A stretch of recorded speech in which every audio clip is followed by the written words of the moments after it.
Hello, my name is Lucas. This is a Bit of Lit. I'm here to talk about We Own This City, written by Justin Fenton, which is a nonfiction book about this unit in the Baltimore Police Department a handful of years ago that was running rampant and wild, ruining people's lives, all led by Sergeant Wayne Jenkins. And it was recently adapted into an HBO miniseries by David Simon, whose work I really love. I love The Corner. I love his TV shows, but I also love his book, The Corner, which I made a video about a year or two ago, and it, given the content of the book, I think some things I was saying that the book was about made my channel get deleted repeatedly, so I just deleted that video. But he also wrote Homicide, which is about the homicide police unit department for the Baltimore police at his time. Both of those are excellent works, and We Own This City is also an excellent piece of journalistic writing. It sets the stage for the sort of sociopolitical environment of Baltimore, the decisions made by politicians. Particularly, it focuses on Martin O'Malley, who was mayor and then turned governor of Massachusetts, mayor of Baltimore, not Massachusetts, sorry, Maryland, and then became governor of Maryland.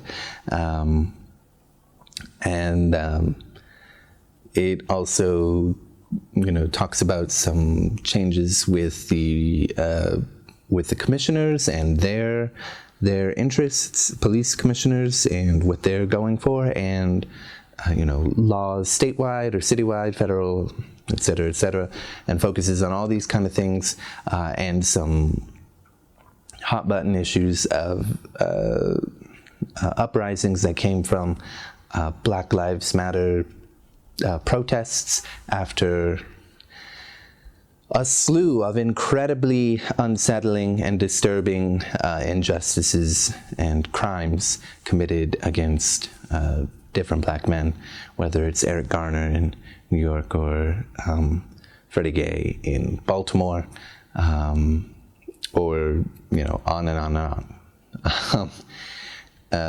All very disturbing stuff, but it really sets the scene for this particular unit, which was focused on procuring firearms in the Baltimore area, and pulling those off of the streets to try and reduce crime.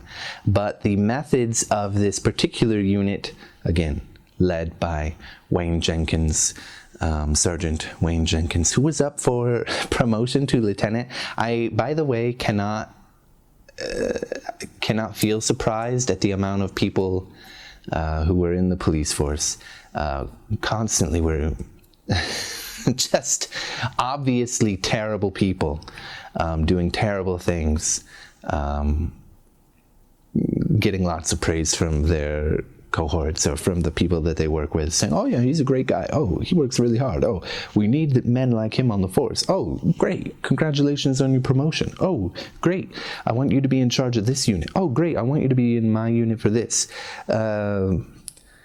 Wayne Jenkins handpicked a lot of his people to basically rob citizens of Baltimore, try and jack up people and get them for anything that they could, particularly for guns. Look for any kind of bulges, look for this or that that might look suspicious, so that the police can ride around it and try to make it look like they had just cause or probable cause in some cases. But not only did they just rob people in their cars, they would take their keys and go to their houses and steal. And this happened to a drug dealer named Stevenson. with the last name Stevenson.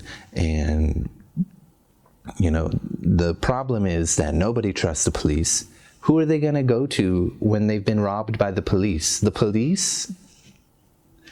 It just doesn't make sense, because they had to have learned this behavior somewhere, and that would be their own police department. This story is bookended by a story about somebody that was given years and years and years in prison unjustly for some planted drugs when this guy tried to drive away when he thought he was going to get jacked up by Wayne Jenkins. And because he was pulled over and stopped for drugs, and his trying to maneuver away from the police caused an older gentleman who was driving to crash with his wife in the car, and he died. He was charged for manslaughter, but because of all this crap coming down finally on Wayne Jenkins and his crew, he was released and got had a civil case and got a lot of money for that, but doesn't really have any good feelings about that or police, and rightfully so. It's just none of it's really surprising. All of it is really painful to read. In a way, I think I just have a sick, twisted mind that just doesn't trust police. But it was just kind of funny to me when Justin Fenton was writing about parts that talk about some of the other police, or Wayne Jenkins himself praising different police for their work ethic and this and that and the other thing, and then Justin Fenton would go into detail about all the terrible things that person has done, which are not funny and horrifying, that someone can get away with that kind of thing because they have the protection of police power.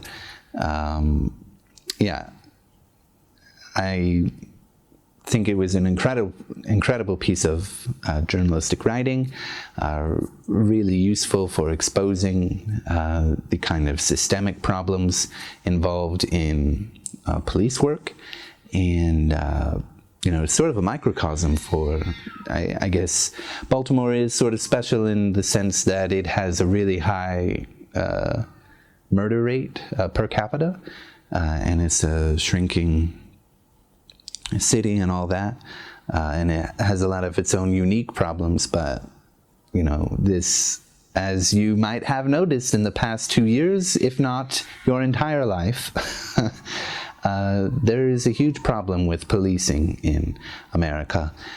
So this book is sort of a microcosm of a really serious problem in Baltimore that some of the police are brought in from LAPD or NYPD or Philadelphia, or go to Philadelphia and get in all kinds of trouble. What is also really funny is just how much the police are with internal affairs or what have you, or the FBI, are constantly investigating each other. What is not so funny is that it oftentimes does not lead or amount to much. But in this case it did. Wayne Jenkins and his crew, very obviously guilty. No beating around the bush for that. And anyway, amazing book, really horrifying,